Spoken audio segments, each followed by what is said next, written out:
இதுக்காக நமக்கு கர்ம வினையின் மூலம் சந்தோஷத்தையும் துன்பத்தையும் கொடுத்து இறைவன் சந்தோஷப்பட வேண்டும். நீயா உன்னை ஏமாத்தின்னுக்கிறன்னு அர்த்தம். அது உன்னுடைய துன்பத்தை பார்த்து உலகத்தில் உள்ள எத்தனை ஆயிரம் கோடி மக்கள்னு யாராலையும் இன்னும் சரியான கணக்கு எடுக்கப்படலை. கண்ட வரைக்கும் தான் கணக்கு, இன்னும் காணாதது ஏராளமாக இருக்குது. ஆனால் நீ என்ன நினைக்கிற, நான் கஷ்டப்படுறதை பார்த்து இறைவன் சந்தோஷப்படுறான் அப்படின்னு. சரி, இன்னைக்கு நீ கஷ்டப்படுறதை பார்த்து இறைவன் சந்தோஷப்படுறான். நேற்று சந்தோஷமாக இருந்தே அப்போ இறைவன் கஷ்டப்படுவான்னு சொன்னியா? சொல்லலை, சொல்ல வாய் வரல. ஏன்? நீ பாதிக்கும் போது மட்டும்தான் கடவுள்கிட்ட போகிற. நீ சந்தோஷமாக இருக்கும்போது கடவுளை யோசிக்க கூட இல்லை. ஆனால் கடவுள் என்றும் உன்ன மாதிரி கிடையாது, இந்த மனித பிறவி மாதிரி கிடையாது. கடவுள் அவங்க ஒரு அற்புத பொருள். அது ஆகாயத்தில் உலாவக்கூடிய பொருள், அதே நேரத்தில் அந்தரத்தில் கூடவும் இருக்கக்கூடிய பொருள். அது அப்படிப்பட்ட பொருள் யாருடைய துன்பத்தை பார்த்தும் சந்தோஷப்படுற பொருள் இல்லை. அது ஒரு தாய் 10 புள்ள பெற்றிருப்பா. அதில் 4 புள்ள நல்ல புள்ளியாக இருக்கும், 6 புள்ள மோசமான புள்ளியாக இருக்கும். ஆனால் அந்த மோசமான புள்ளியாக இருந்தால் கூட ஐயோ இந்த 6 புள்ள வரைக்கும் எனக்கு இருக்கட்டும், இந்த 4 புள்ள மோசமான புள்ளியாகுது எனக்கு வேணான்னு எந்த தாயாலையும் சொல்ல மாட்டான். சொன்னாலும் அவள் தாயாக இருக்க மாட்டான். அது நல்ல புள்ளியாக இருந்தாலும் கெட்ட புள்ளியாக இருந்தாலும் தான் பெற்ற புள்ள தானே, அதை சீர்திருத்தணும் தான் அந்த தாயினுடைய மனம் இயங்குமே தவிர அந்த பிள்ளையை தள்ளாது. இறைவன் அப்படிப்பட்டவன், தாய் மாறி. அதனால தான் தாயும் மாணவன் சொன்னான். அவன் தாயாக கூட மாறி போகிறான். நமக்கு நம்மளை சேயாக ஏற்றுக்கிறான். அவன் நம்மளோட துன்பத்தை பார்த்து நம்மளை விட அதிக வருத்தப்படுறான். அவன் உன்னை இன்பத்தில் வாழ்கிறான் அனுப்பிச்சனே, நீ ஏன் ஆசை என்ற நோயில் விழுந்து துன்பத்தில் மடியிறியே? இப்போ என்னால் கூட உன்னை காப்பாற்ற முடியாத நிலைக்கு நீ போயிட்டேன்னு இறைவன் வருத்தப்படுறானே தவிர எந்த காலத்திலும் மனிதன் படுற துன்பத்தை கண்டு இறைவன் சந்தோஷப்பட்ட நாளே கிடையாது. இதெல்லாம் அறியாமையில் பேசிக்கினுங்கிற விஷயம், இறைவனை பற்றி தெரியாதவன் பேசிக்கினுங்கிற விஷயம். இறைவன் என்னை பார்த்து சந்தோஷப்படுறான்னு. உன்னுடைய துன்பத்துக்கு நீயே காரணமே தவிர யாருமே காரணம் கிடையாது. ஒவ்வொரு மனிதனுடைய துன்பத்துக்கும் அவனே காரணம், அவன் மனமே காரணம். மனம் இருக்குதே அது ரொம்ப மென்மையானது, மனம் இருக்குதே அது ரொம்ப முரட்டுத்தனமானது, மனம் இருக்குதே அது ரொம்ப பொல்லாதது. அப்போது இறைவன் இங்கே என் குணத்தில் இருக்கிறான்னு சொன்னல, இங்கே என்னவா இருக்கிறான்? காம குரோதம் மதம் ஆச்சரியம் டம்பம் அப்படின்ட்டு 5 குணமாக இருக்கிறான். இந்த பக்கம் என்ன பண்ணுறான்? சாத்வீகம், தாமசம், ராஜசம். அப்போ இறைவன் அந்த 8 குணத்தோடு நிற்கிறான், மனுஷன் இந்த 8 குணத்தோடு நிற்கிறான். என்னென்ன 8 குணத்தோடு நிற்கிறான்? இவன் உடல் முழுக்க காமத்தை வளர்த்துக்கணும், அதனால் பல தீமைகளை செய்கிறான், அதனால் துன்பத்தை வாங்கி வச்சு மடியில் கட்டிக்கணும் இல்லையா? குரோதம், யாரை பார்த்தாலும் பகை, யாருமே இவனுக்கு நல்லவனாக தெரியல, இவன் மட்டும்தான் உலகத்தில் என்னமோ உத்தம மாதிரி பேசுகிறான். ஆனால் அந்த குரோதத்தால் வந்த வினை இல்லையா? காமம், குரோதம். மதம், ஏன் மதம் பெருசு, உன் மதம் பெருசுன்னு அடுத்தவனை துன்புறுத்தி, அடுத்தவனை மனத்தை உடைச்சி, அடுத்தவனை சின்ன பின்னமாக்கி அதில் ஏற்படுற துன்பத்தை நீ சுமக்கிற. இப்படி 5 குணத்தாலையும் 3 செயலாலையும் நீ துன்பத்தை சுமக்கிறியே தவிர இறைவனுக்கும் இதுக்கும் சம்பந்தமே இல்லை. இது புரியணும். இறைவன் என் குணத்தோடு இருந்து தூரம் இருந்து இந்த உலகத்தில் உள்ள ஜீவராசிகளையும் இயக்குறானே, அவன் எவ்வளோ பெரிய தர்மவானாக இருப்பான். ஆனால் ஒரு நண்பனாக இருக்க நம்ம கூட இருக்கிற 4 பேர் கூட நம்மளால் நல்லது செய்ய முடியல. நம்ம எவ்வளோ மோசமானவனாக இருப்போம்னு நம்மளை பற்றி யோசிக்கணுமே தவிர இறைவனை குறை சொல்கிறவன் இவன் நிறைவாழ்வு வாழ்ந்தவனாக இருக்க மாட்டான். எவன் ஒருத்தன் குறைவாழ்வு வாழ்ந்து இவன் துன்பத்தில் வடிகிறானோ, இவன் செயல்கள் எல்லாம் இருக்கும்போது இறைவனோட ஐயா நான் இந்த செயல் செய்ய போகிறேன் அப்படின்னு இறைவனை வணங்குனதே இல்லை. என்னுடைய அறிவு, என்னுடைய கூர்மை, என்னுடைய புத்திசாலித்தனம், என்னுடைய திறமை அப்படின்னு எல்லா செயல்களையும் இழந்து இவனுடைய துன்பத்தை தூக்கி தலையில் போட்டுக்கின்னு கடவுள் மேலே குறை சொல்கிறவன் 10 பைசா கூட உதவாதுவன். ஏன்னா இறைவனை குறை சொல்ல ஒரு நான் எனக்கு ஒரு 30 வயசு, இன்னொருத்தருக்கு ஒரு 100 வயசு. இந்த 30 வயசுக்காரன் அந்த 100 வயசுக்காரனை குறை சொல்கிற தகுதி எனக்கு இருக்குதான்னு பார்க்கணும் முதல்ல. அவனையே சொல்ல உனக்கு தகுதி இல்லை, உலகத்தையே படைத்து இயக்கிக்கினுக்கிற இறைவனை குறை சொல்ல உனக்கு தகுதி இருக்குதா? உன் வாழ்க்கையில் நீ அப்படி பயணம் பண்ணியிருக்கிறியா? எவ்வளோ நன்மைகள் செய்திருக்கிற, எவ்வளோ தீமைகள் செய்திருக்கிற கணக்கு போட்டு பார், தெரியும். முஸ்லீமில் சொல்லுவான், குரானில் அல்லாஹ் படைக்கும் போது 3 படைக்கிறார்ன்றான். அந்த 3 யார்? ஒருத்தன் செயல் புரியிறவன் உலகத்தில், அந்த புரிஞ்ச செயல்களுடைய நன்மையை எழுதுகிறவன் ஒருத்தன், அந்த புரிஞ்ச செயல்களுடைய தீமையை எழுதுகிறவன் ஒருத்தன். அப்போது 3 படைத்தார் அல்லாஹ். அந்த 3லையும் 2 ஒருத்தன் செயல், ஒருத்தன் நன்மை தீமைகளை எழுதின்னு வரான். இவனுடைய ஆயுள் முடிஞ்ச உடனே அந்த நன்மை தீமைகளை அல்லாஹ்விடம் ஒப்படைக்கப்படுகிறது. அதற்கேற்ற பிறப்பே அவனுக்கு அப்படின்றது.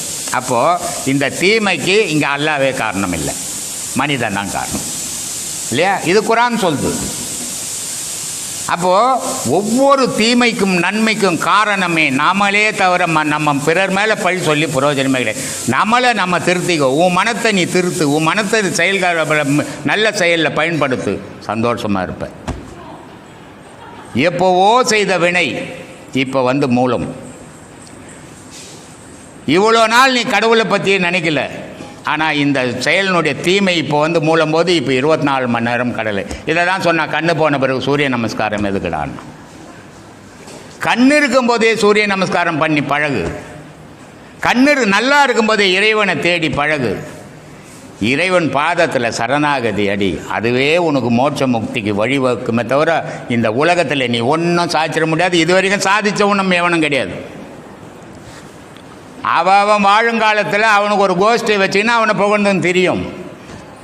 அவன் காலம் முடிஞ்சவொடனே அடுத்தவனை தூக்கி தலையில் வச்சுன்னு தெரியும். இது உலகம். இறைவன் அப்படிப்பட்டவன் இல்லை. யார் நல்லவன், யார் கெட்டவன், யார் எந்த செயல் நல்ல செயல், யார் தீய செயல், அவன் கரெக்டாக கணக்கில் போயிடும். அந்த செயலுக்கு ஏற்ற மாதிரி உன் வாழ்க்கை அமைஞ்சிடும். கடவுள் பார்க்கலன்னு நினைக்காதீங்க, தவறான எண்ணம் அது. ஏன்னா நான் ஏற்கனவே சொல்லிக்கிறேன், கடவுள் எங்கே இருக்கிறான்? உன் பக்கத்துலேயே இருக்கிறான்னுக்கிறேன். பட்டினத்தார் ரொம்ப அழகாக சொல்வார், 8 திக்கும் 16 கோணமும் எங்கும் ஒன்றாய் முட்டி ததும்பி முளைத்தோங்கும் சோதியை மூடரெல்லாம் கட்டி உருட்டி தம் பக்கத்தில் வைத்தார் கருத்தில் வையார்னு. இறைவன் உன் பக்கத்திலே தான் நின்று உன்னை பார்த்துக்கிட்டாங்க. ஆனால் உனக்கு இறைவனை பார்க்குற சக்தி கிடைக்கல. அப்படி கிடைச்சால் நீ திருந்த வாய்ப்பு கிடைக்கும், உன்னால் கிடைக்க முடியாது. அதனால் கடவுளை வழிபடு. நல்லதை வாழுங்காலத்தில் நல்லதை செய்து அதனுடைய புண்ணியத்தை தேர்த்துக்கும். 4 பேர் வாயில் உனக்கு வரணும். அதனால தான் சொன்னான்,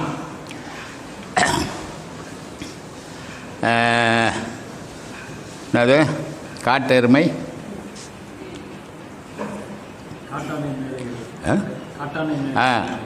காட்டானை மேலேறி கடத்தெருவே போகையிலே நாட்டார் நம்மை பார்த்து நகை புரிவதொன்றோ.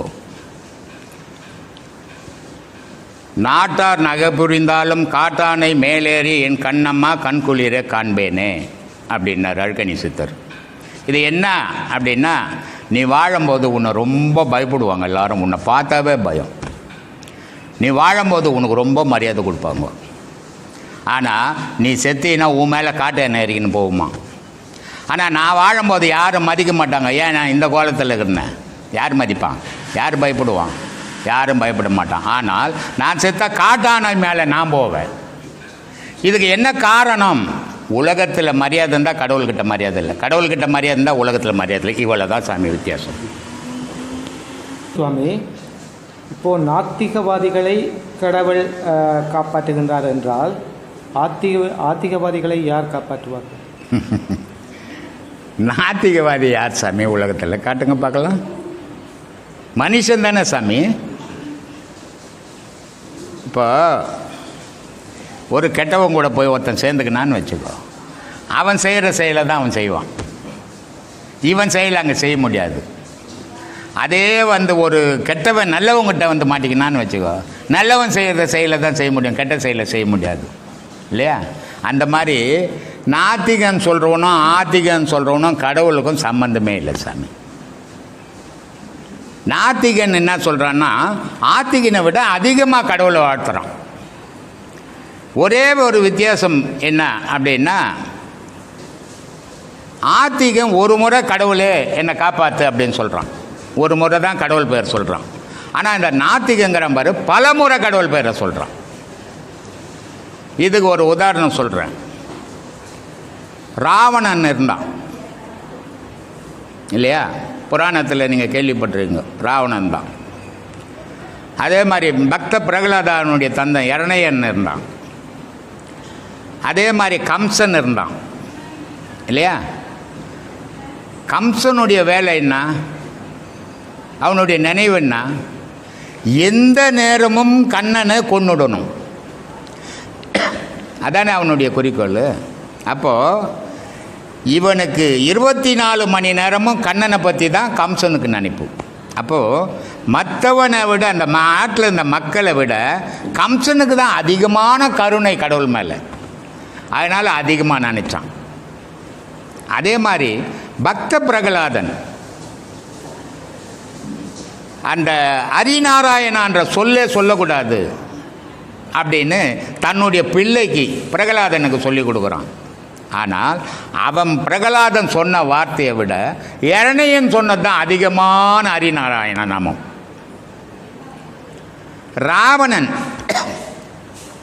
ராமனை பற்றி பக்தருங்க பேசுனதை விட ராவணன் தான் அதிகமாக புகழ்ந்தான் ராமனை. அப்போது எதிர்த்தால் அவன் நாத்திகன்னு சொல்கிறான், ஆதரித்தால் அவன் ஆத்திகன்னு சொல்கிறான்.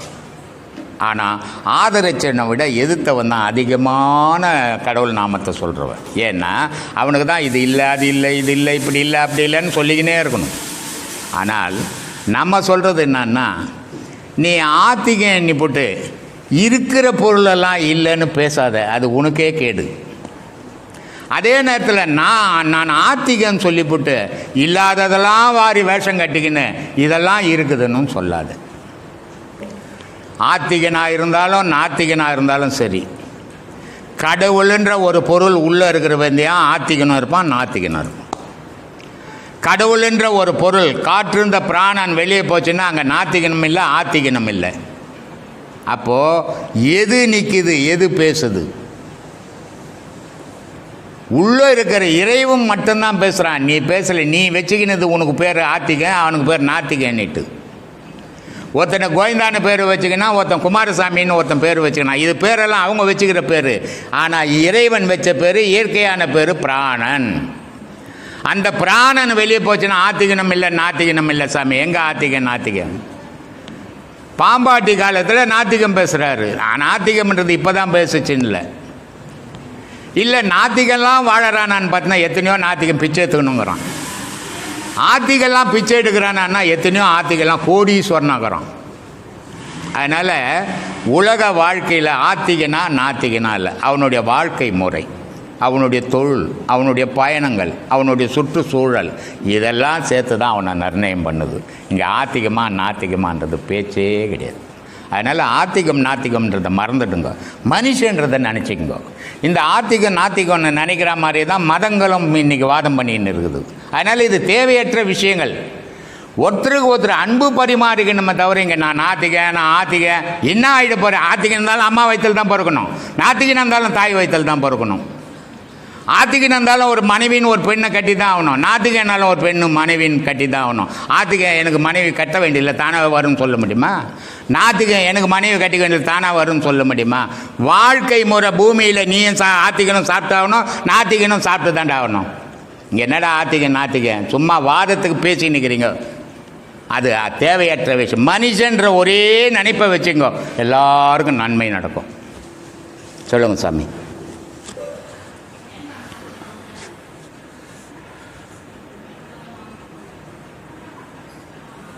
இப்போ சுவாமி, அதாவது உலகத்திலேயே தலை சிறந்த ஒரு சிவபக்தன் என்றால் ராவணேஸ்வரன் என்று சொல்வார்கள். ராமனை கூட ராவணன் ரொம்ப சிறந்தவன் என்று தான் ராவணன் சொல்லியிருக்கின்றார். இந்த ராவணன் ராவணனுடைய சிறப்பியல்புகள் அல்லது அவரை பற்றிய இது வந்து அதாவது ஒரு கதையா அல்லது இதிகாசம் அந்த இதில் போய்விடுமா அல்லது ராவணன் என்ற ஒரு சிறந்த மன்னன் இலங்கையில் இருந்தானா என்னன்றதை பற்றி நீங்கள் சொல்லுங்களேன். இலங்கை என்ற நாடு ஒரு புனிதமான நாடு. ஏன்னா அந்த இலங்கை வந்து இந்தியாவோடவே இணைஞ்ச நாடு. அது இந்தியா எப்படி தெய்வீகத்தில் புனிதமோ அதே மாதிரி இலங்கையும் புனிதமான நாடு. அந்த புனிதமான நாட்டில் இந்தியாவில் கூட வரல ராவணன் மாதிரி ஒரு சிவபக்தன். ராவணனுக்கு 10 தலை, 20 கை. சரி, கால் எத்தனை இருக்கணும்? அப்போது 20 கால் இருக்கணும். ஆனால் கால் மட்டும் 2 இல்லையா? இது என்ன காரணங்கள்? ஒரு குழந்தை 10 தலை வச்சு ஒரு தாயினுடைய கர்ப்பத்திலேருந்து வெளியே வருமா? யோசிக்க வேணா? நம்ம எவனோ எழுதி இருக்கட்டும், எவனோ சொல்லி இருக்கட்டும், நமக்குன்னு சுய அறிவு இருக்குது இல்லை? அதில் யோசிக்க வேணாவா? ஒரு 10 தலை வச்சு ஒரு குழந்தையினுடைய ஒரு தலைக்கிற குழந்தையே தன்னுடைய கர்ப்பத்தில் குழந்தைய பெற்றுக்க முடியல ஒரு தாயாலன்னா, 10 தலை இருந்ததுன்னா அந்த குழந்தை ஒரு கர்ப்பத்தில் பிறக்குமா? யோசிக்கணும் நம்ம. ஆனால் அப்படி பார்த்தோம்னா 10 தலை வச்சு ஒரு குழந்தை பிறக்காது. சரி, 10 தலை வச்சு ஒரு குழந்தை பிறக்காது. எப்படி இவருக்கு 10 தலைன்னு வச்சான்னா, ஒரு தலைக்கு எவ்வளோ அறிவு இருக்குதோ அவன் அந்த அறிவு 10 தலையினுடைய அறிவு அவன் ஒரு தலையில் இருந்தது. அந்த அறிவு ஆற்றலுக்கு தான் அவனுக்கு 10 தலை ராவணன் வச்சாங்களே தவிர பிறப்பால் 10 தலை இந்த அட்வர்டைஸ்மெண்ட்டில் போடுற மாதிரி லைனாக போகிற இல்லை. லைனாக இருந்தால் அவங்க அம்மாவும் காலி, இவரும் காலி. ஒரு மனிதன்கிட்ட என்னென்ன நல்குணங்கள் இருக்குதோ, என்னென்ன திறமைகள் இருக்குதோ, என்னென்ன பக்திகள் இருக்குதோ, 10 பேருக்கிட்ட இருக்கக்கூடிய ஆற்றல் அவன் ஒருவங்கிட்டவே இருந்தது. அதனால் 10 தலைக்கு சமமானவன். அதனால் 10 தலை ராவணன். சரி, 20 கை வச்சுக்கின்னு போனால் எப்படி இருக்கும்? அது மனுஷன் மாதிரி இருக்குமா? ஒரு நாட்டை ஆள முடியுமா மன்னனா? இல்லை. 10 பேருக்கு என்ன பலமோ அந்த பலம் இவன் ஒருத்தனுக்கே இருந்தது. அதனால் 10 கையை போட்டு காட்டினான். அவனுக்கு 20 கையை போட்டு காட்டினான். அதே நேரத்தில் சிவபெருமான யாருமே அவருடைய யோகத்திலேருந்து ஆட வச்சதே கிடையாது. எந்த மகானும் கிடையாது, எந்த தேவரும் கிடையாது. எல்லா தேவர்களுமே சிவபெருமான் எந்த நேரமும் நிஷ்டையில் இருக்கக்கூடியவர். ஏக்கம் பண்ணக்கூடியவங்க பிரம்மா, விஷ்ணு, சக்தி. இந்த 3 பேர் தான் பிரபஞ்சத்தினுடைய ஏக்கமே. ஆனால் சிவபெருமானுடைய நேரடி இயக்கம் உலகத்துக்கு கிடையாது. நேரடியாக உலகத்துக்கு வந்தால் இங்கே உயிரினம் தங்காது. அப்போது சிவபெருமானுடைய நிலை என்னன்னா நிஷ்டை நிலை. எந்த நேரமாக ஒரு யோகத்திலேயே இருப்பார். எங்கே ஒரு இன்னல்கள், எங்கே ஒரு துன்பங்கள், எங்கே ஒரு அபால நிலை, அந்த ஓசை அவர் கேட்கும். அந்த ஓசைக்கு ஏற்ற மாதிரி ஒரு உருவத்தை அனுப்புவார். அந்த உருவம் அங்கே போய் என்ன செய்யணுமோ அதை செய்துட்டு வந்து அதிலேயே இணையும். உலகத்தில் எல்லா பொருளும் அதிலிருந்து இணையும், பிரியும். ஆனால் அதிலேயே இணையும். ஆனால் அது எது கூடவும் போய் இணையாது. அப்படிப்பட்ட ஈசன். அப்படிப்பட்ட ஈசனை வீணையினுடைய வாசிப்பால் நடனமாட வச்சான் ராவணன். அவ்வளோ பெரிய திறமசாலி. அந்த அளவுக்கு கவிநயம் உள்ளவன். அவனுடைய அரசாட்சியில், அரண்மனையில் அரசாட்சி வந்து ரொம்ப தூய்மையாக பண்ணுவான். அதனால் அவனை கடவுளாகவே மதிக்க ஆரம்பித்தான். இங்கே எங்கே தவறு வந்தது? இதுதான் விதின்றது. இதுதான் விதின்றது. சீதை வந்து ராவணனுடைய பெண்ணு. அந்த ராவணனுடைய பெண்ணு சீதை பிறந்த உடனே ஜோசியம் பார்க்கும்போது இந்த பெண்ணு வந்து இந்த நாட்டில் இருந்தால் உன் அரசாங்கம் போயிடும், நீ போயிடுவேன்ட்டான் ஜோசியம். அதனால் வந்து அந்த குழந்தைய வந்து ஒரு நதியில் தூக்கி போடுறான், கடலில். அந்த குழந்தை அந்த நதியிலேருந்து அடிச்சுக்கின்னு வந்து தான் இவர்கிட்ட கிடைக்குது. பேர்னா ஜனகருக்கு குழந்தை கிடையாது. ஜனகர்கிட்ட அந்த குழந்தைய ஜனகர் வளர்க்குறாரு. ஜனகர் வளர்த்து ராமனுக்கு கட்டி கொடுக்குறாரு. ஆனால் விதிவசமாக அங்கே ஆரம்பத்தில் என்ன சொல்லுது, அதனால தான் சொல்கிறது, இறைவன் உன்னுடைய தலையெழுத்தை எந்த கொம்பனாலையும் நான் மாற்ற முடியாதுன்னு ஏன் சொல்கிறேன்னா, ராவணன் தன்னுடைய மகளில் தூக்கி போட்டுட்டான். அந்த மகள்ன்றதே தெரியாத அந்த மகளையே தூக்கின்னு போய் அவன் நாட்டுக்குள்ளே வச்சுக்கினான். திருப்பி விதி வலிச்சும் போது பாரு, ராமாயணம்ன்றது 3 பெண்களால் ஏற்பட்டது. 3 பெண்களால் ராமாயணம்ன்ற ஒரு புராணம் ஏற்பட்டது. ஒன்று தசரதனுடைய மனைவி கைகேயி இல்லையா, இன்னொன்று சூர்பனகை, இன்னொன்று சீதை.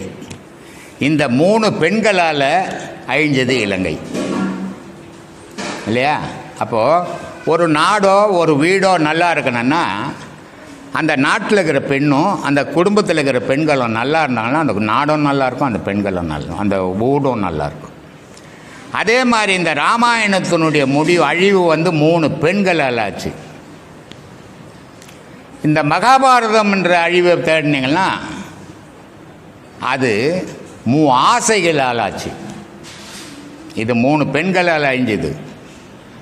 மகாபாரதம் நடந்து அழிஞ்சது 3 ஆசையால் ஆச்சு. பெண்ணாசை, மண்ணாசை, பொருளாசை. இந்த 3 ஆசையால் அழிஞ்சது. அப்போது ஒவ்வொரு விஷயமும் அழிவுக்கு அடிப்படை எதுடான்னு பார்த்தீங்கன்னா மனசுக்குள்ளே ஏற்படுற ஆசை. அந்த மனசுக்குள்ளே ஏற்படுற ஆசையை அடக்கினீங்கன்னா துன்பம் இல்லாத வாழலாம். அதனால் இலங்கை ஒரு புனிதமான நாடு. இலங்கேஸ்வரம் மாதிரி ஒரு சிவபக்தன் கிடையாது. ஆனால் அந்த மகாவிஷ்ணு நாராயணன், மகாவிஷ்ணுன்றது பேர் அப்புறம் வந்தது பேர், அது நாராயணன் பள்ளி கொண்டு இருக்கிறாரு. நாராயணன் பள்ளி கொண்டு இருக்கும்போது சித்தர்கள் பார்க்க போகிறாங்க நாராயணன்.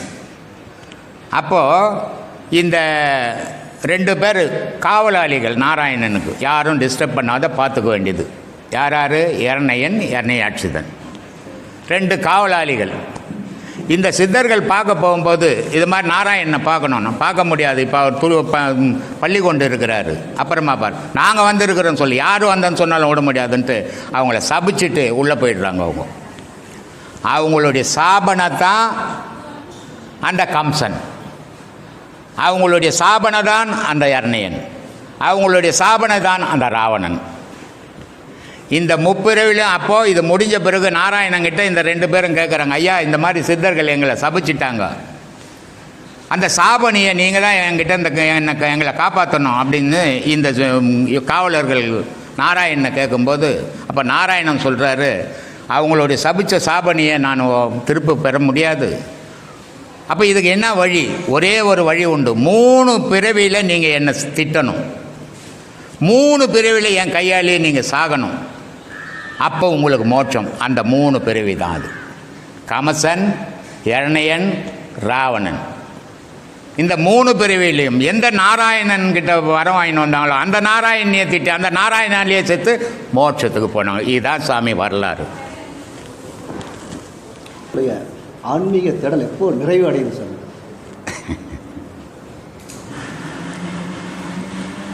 எப்போ அது ஆரம்பமாச்சோ அது அப்போவே நிறைவடைஞ்சது. ஆன்மீக தேடல் இருந்தது ஒரு மனிதனுக்குள்ளே எப்போ உருவாச்சோ அது அப்போவே முடிவடைஞ்சது.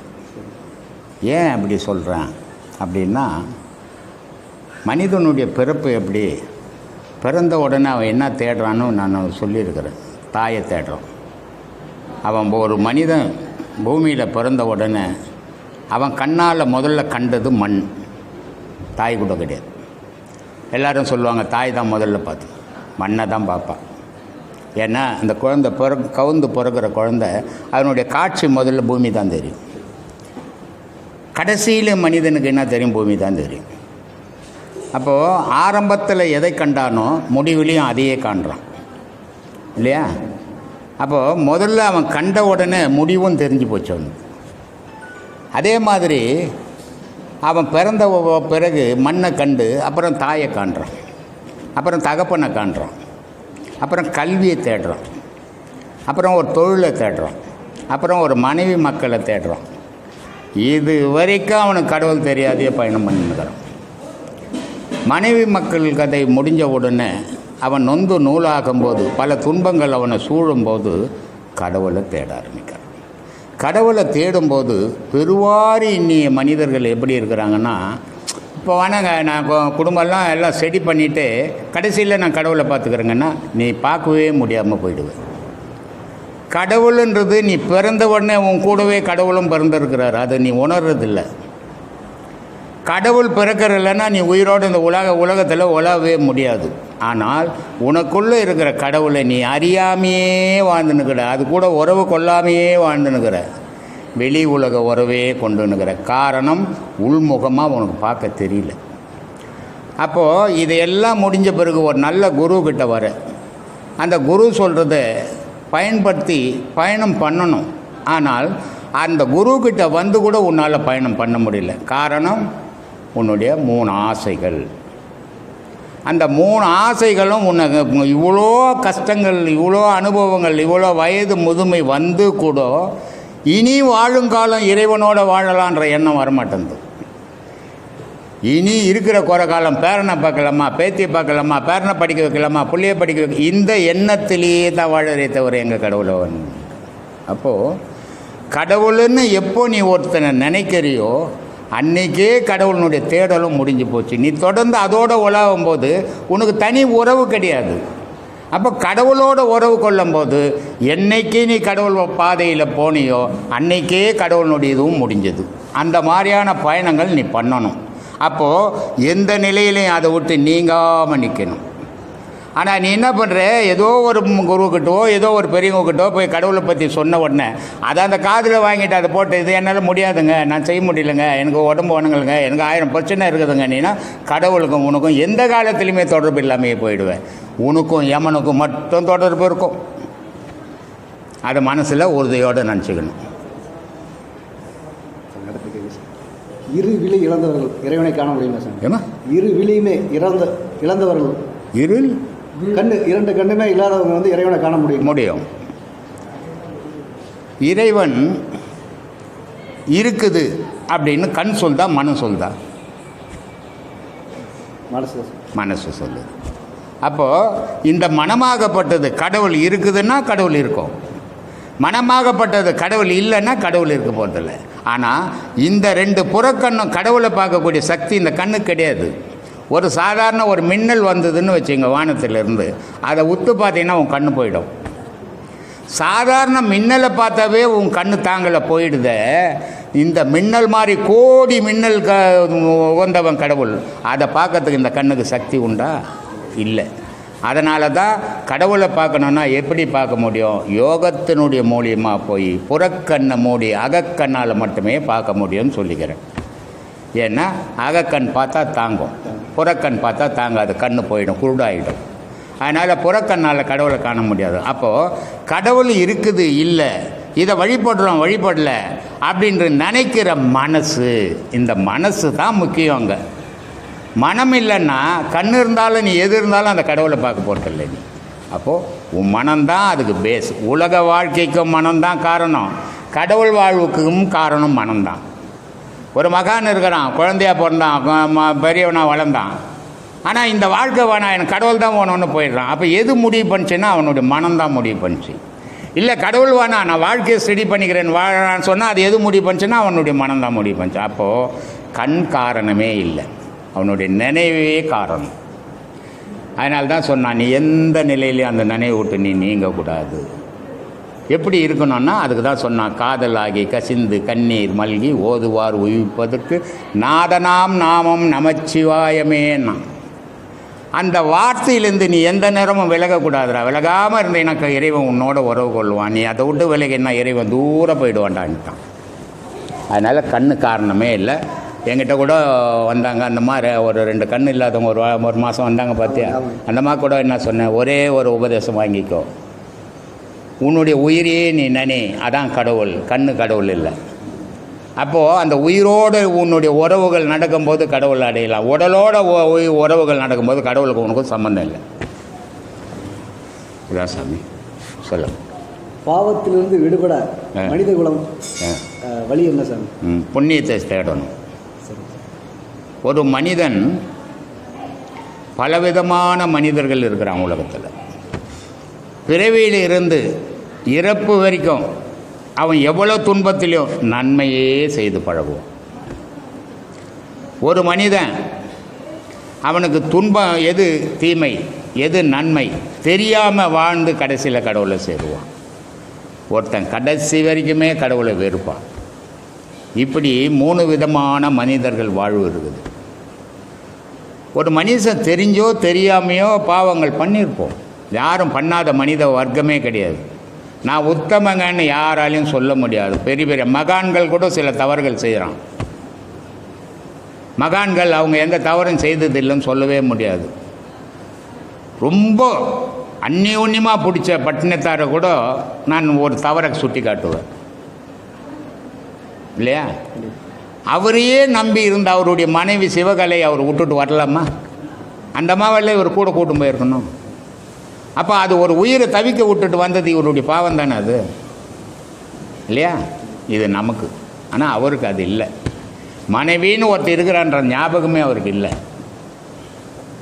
அதனால் இந்த மாதிரி மகான்கள் கூட சில தவறுகள் செய்தது உண்டு. எந்த யாரும் தவறு செய்யாமல் மனிதனே கிடையாது. ஆனால் வாழுங்காலத்தில் நீ எவ்வளோ நன்மைகள் செய்ய முடியும், உன் சக்திக்கு எட்டினதை நீ செய்யும்போது அந்த பாவங்கள்லாம் அழிஞ்சு போயிடும். நன்மைகள் மட்டும் உங்கள்கிட்ட நிற்கும். ஒரு தராசு இருக்குது. தராசில் நடுவில் ஒரு முள் இருக்கும். மேலே அந்த பட்டியில் ஒரு முள் இருக்கும். கீழே 2 தராசுக்கு நடுவில் ஒரு முள் ஆடும் இல்லையா? அப்போது அந்த முள் 2 தராசும் ஈக்குவலாக இருந்தால் நடுவில் நிற்கும். இல்லை பாவம் ஜாஸ்தியாக இருந்தால் இந்த பக்கம் சாஞ்சிடும், இல்லை புண்ணியம் ஜாஸ்தியாக இருந்தால் இந்த பக்கம் சாஞ்சிடும். அப்போது நடுவில் நிறுத்தணும். நிறுத்தணுன்னா பாவத்துக்கும் புண்ணியத்துக்கும் இடையில் நீ நிற்கணும். பாவத்தில் நின்னாலும் அது சாஞ்சிடும், புண்ணியத்தில் நின்னாலும் சாஞ்சிடும். புண்ணியத்தினுடைய செயல்னா உனக்கு நன்மையே நடக்கும், பாவத்தினுடைய செயல்னா உனக்கு தீமையே நடக்கும். இதுதான் சாமி வாழ்வு. இதை கண்டு சரியான பயணம் பண்ணிங்கன்னா உங்கள் வாழ்க்கை சிறப்பாக இருக்கும். அடுத்த கேள்வி சார், புராணங்களிலும் இதிகாசங்களிலும் வந்து சரி பார்த்தீங்கன்னா தவத்தின் மூலமாக அரிய சக்திகளெல்லாம் பெற்றதாகவும் அஸ்திரங்கள் இந்த மாதிரி விஷயங்கள் கிடைக்க பெற்றதாக அறிகிறோம் சாமி. சரி, தற்காலத்தில் அது சாத்தியங்களா? இப்போதைக்கு சாத்தியம் இல்லை. ஏன் இப்போதைக்கு சாத்தியம் இல்லை? ராமாயணம்ன்றது ஒரு கதைன்னு சொல்கிறாங்க, ராமாயணன்றது ஒரு புராணம்னு சொல்கிறாங்க, ராமாயணன்றது ஒரு இதிகாசம்னு சொல்கிறாங்க, மகாபாரதம் ஒரு புராணம்னு சொல்கிறாங்க, மகாபாரதம் ஒரு இதிகாசம்னு சொல்கிறாங்க. ஆனால் எதை சொன்னாலும் இனிய நவீன காலம், கலியுக காலம்னு சொல்கிறாங்க. இதை எனக்கு தெரியல. இப்படிப்பட்ட கலியுக காலத்தில் ஒரு ராமாயணத்தை இன்னிய உலகத்தில் எவனாவது எழுத முடியுமா? கதையாக இருக்கட்டும், எழுத முடியுமா? எவனாலையும் எழுத முடியாது. ஒரு மகாபாரதத்தை இன்றைக்கி இவ்வளோ கலியுக காலத்தில் எவனாவது எழுதியது உண்டா? எவனாலையாவது எழுத முடியுமா? பொய்யா இருக்கட்டும், எழுத முடியாது. அப்போது அப்படி ஒரு கதையை அவ்வளோ சிறப்பாக எழுதியிருக்கிறான். யார் எழுதனா? ராமாயணம்னா வால்மீகி எழுதணும், மகாபாரதம்னா வேசர் எழுதினார் பிள்ளையாரை வச்சுன்றாங்க. ஆனால் இன்னிய மனிதனால் ஒரு கதையை எழுத முடியுமா? எழுத முடியல. அப்போது அன்னைக்கு இருந்தவனுடைய சிறப்புக்கு இன்றைக்கி இருக்கிறவன் ஈடு கிடையாது இல்லையா? அன்னைக்கு இருந்தவனுடைய அறிவுக்கு இன்றைக்கி இருக்கிறவனு அறிவு ஈடாகிடாது. இவன் சொல்லிக்கலாம், நானே சொல்லிக்கலாம் என்ன நான் பெரிய அறிவாளின்னுட்டு. ஆனால் என்னுடைய அறிவினுடைய தன்மையை நான் யோசித்து பார்க்கணும், அடுத்தவனுக்கு ஈடாகுமா ஆதியில் இருந்தவனுக்குன்னு. 2100 வருஷத்துக்கு முன்னே திருக்குறள் எழுதிக்கிறாரு வள்ளுவர். இன்றைக்கி எல்லா மத நூல்களிலையும் ஒவ்வொருத்தவங்க ஒரு குறைய சொல்லின்னுக்கிறான், எல்லா நூல்கள்லையும் இல்லையா? ஆனால் உலகமே இன்றைக்கி ஆராய்ச்சி செய்கிற திருக்குறளில் ஒரு குற்றம் கண்டுபிடிக்க முடியல. படிப்பறிவு இல்லை, ஒருவனை ஒருவன் பார்க்க முடியாது, ஒருவனை ஒருவன் பேச முடியாது. அப்படிப்பட்ட காலத்தில் அது எழுதின திருக்குறள் 1333 குறளை இன்றைக்கி யாராலையும் எழுதவும் முடியல, அன்றைக்கி எழுதுனதில் குறை கண்டுபிடிக்க முடியல. அப்போ எவ்வளோ பெரிய பேரறிவாளனாக இருக்கணும் இல்லையா? எழுதிட்டு போட்டுட்டு அவர் சொல்கிறாரு வள்ளுவர், மதுரையில் அரங்கேற்றம் பண்ணலை. அவைக்கிட்ட சொல்கிறாரு, என்னப்பா? அவைக்கு போய் கேட்குது, என்னப்பா உன்னுடைய குரலை அரங்கேற்றம் பண்ணிட்டாங்களா? இல்லை அரங்கேற்றம் பண்ணலை. ஏன் அரங்கேற்றம் பண்ணலை? இல்லை அங்கே இருந்த புலவர்கள்லாம் என்னுடைய குரல் தப்பு இருக்குதுன்னு சொல்லிட்டாங்க, அதனால் அரங்கேற்றம் பண்ணலை, நான் எடுத்துன்னு வந்து போட்டுட்டேன். ஏன் இப்படியே போட்டுட்டா அதுக்கு பயன் இல்லாமல் போயிடும்? அதை பற்றி எனக்கு கவலை இல்லை. உலகத்தை பற்றி நான் எழுத வேண்டியதை எழுதிட்டேன், உலகம் எடுத்துக்கலாம் நான் போட்டோம் அப்படின்ட்டார். அப்புறம் அவை கூட்டம் போய் அரங்கேற்றம் பண்ணுது. அதே தான் இன்றைக்கி நான் செய்துன்னு இருந்தோம். நான் சொல்ல வேண்டியதை சொல்லிக்கினே இருக்கிறேன், உலகம் எடுத்துக்கலாம் போட்டோம், எனக்கு அதை பற்றி கவலையே கிடையாது. ஏன்னு சொல்கிறேன்னா, எந்த ஒரு செயலுமே ஆதியில் செய்தவனுடைய பலம். இப்போ நம்ம மியூசியத்துக்கு போனோம்னா, மெட்ராஸில் இருக்கிற மியூசியத்துக்கு போனோம்னா இப்போ எப்படி இருக்குதோ தெரியாது, நான் சொல்கிறது ஒரு 50 வருஷத்துக்கு முன்னே. அந்த 50 வருஷத்துக்கு முன்னே இருந்த மியூசியத்தில் போனோம்னா வீரபாண்டிய கட்டபொம்மன் சண்டை போட்ட கத்தி, வீரபாண்டிய கட்டபொம்மன் சண்டை போட்ட கேடயம், பல ராஜாக்கள் வச்சு உபயோகப்படுத்தின பொருள்களை இன்றைக்கி இருக்கிற மனிதன் 2 கையால் கூட தூக்க முடியாது, அவ்வளோ வெயிட்டு. ஆனால் அவன் 2 பொருளை வச்சு சண்டை போடுறான்னா அவனுடைய பலம் எவ்வளோ வாழ்ந்துருக்கணும், அவனுடைய நிலை எவ்வளோ வாழ்ந்துருக்கணும். 8 அடி மனிதண்டான்றான், இன்றைக்கி 4 அடியில் தான் நிற்கிறான் மனுஷன், 3 அடி குறைஞ்சி போயிட்டான். காரணம் இவனுடைய எண்ணங்களே இவனை குறைச்சின்னு வருது இல்லையா? அப்படிப்பட்ட பலசாலிகள் அப்போ இருந்தாங்க. அதே மாதிரி இந்த குருச்சேத்திர பூமி, ஏம்மா ஹரியானா தானம்மா? ஒரு டவுட்டு கேட்டுக்கலாம் அந்த அம்மாவை. குருச்சேத்திர பூமின்றது ஹரியானாவில் இருக்குது.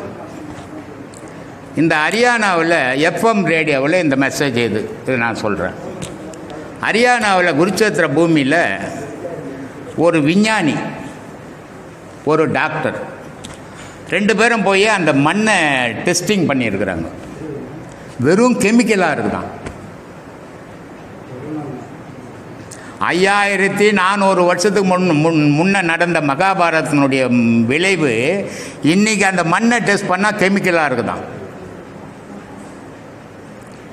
இப்போ இன்றைக்கி பல நாடுகளில் நாடு விட்டு கண்டம் தாவும், நாடு விட்டு நாடு தாவும் ஏவுகணைன்னு சொல்கிறான்ல, அது அவன் அம்புன்னே வச்சுருந்தான். இன்றைக்கி விஞ்ஞானம் என்ன பண்ணினுக்குதோ பெருசாக அதை அவன் சின்ன தேவை வச்சுன்னு செய்துன்னு தான்.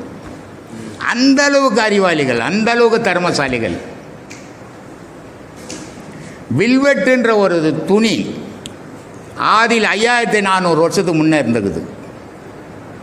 பீஷ்மர் அடிக்கிறான், பீஷ்மர் அம்பு படுக்கையில் படுக்கிறான், தலை சாயுது. பீஷ்மர் சொல்கிறாரு தலையணை வேணுன்றார். துரியோதனன் சொல்கிறான் வில்வெட்டு தலைகாணி எடுத்துன்னு வாடான்றான். அப்போது அந்த காலத்திலேயே வில்வெட்டு உபயோகப்படுத்தியிருக்கிறான். அப்போ பீஷ்மர் சொல்கிறாரு வில்வெட்டு தலையை கேட்கலடா. அர்ஜுனங்கிட்ட சொல்கிறான் 2 அம்பு அடிச்சு கிட்டி மாறி நிறுத்தி அவர் தலையை நிறுத்துகிறான். அப்போ எவ்வளோ பெரிய அறிவாளிகள். இன்றைக்கி பெரிய பெரிய மிஷின், ராட்சச மிஷினுங்களை வச்சு தண்ணி ஓனொன்று போர் போடுறான். 1000 அடி, 5000 அடி, 500 அடின்றான், தண்ணி வரலன்றான். அவங்க பீஷ்மர் கேட்குறான் நாக்கு வட்டுதுரா, கொஞ்சம் தண்ணி ஓணும் அர்ஜுனங்கிட்ட சொல்கிறான்றான். அர்ஜுனன் ஒரு அம்பாட்சி பூமியில் குத்தி அதுலேருந்து தண்ணி பீஷ்மருடைய வாயில் விழுது. அப்போது ஒரு அம்புன்றது ஒரு குச்சி, இல்லை ஒரு தகரம், இல்லை ஒரு தகுடு, ஒருத்தனை குத்திட்டு கீழே ஊந்துடும் இல்லை. ஆனால் அவனுங்க உபயோகப்படுத்துகிற அம்பு 1000 பேர் கீழ்ச்சிக்கின்னு போகுது. ஒரு அம்பு வெளியே வந்த உடனே அது 1000 மாறுது. அப்போ எந்த அளவுக்கு விஞ்ஞானம் அப்போவே வளர்த்து வச்சுருந்தானுங்க இல்லையா? அதனால் அவங்களுக்கு ஈக்குவலாக இப்போ இருக்கிற மனிதனை எடை போடவே முடியாது, அந்த ஆற்றலும் கிடையாது. என்னுடைய அறிவு கட்டின சொல்கிறேன் நான்.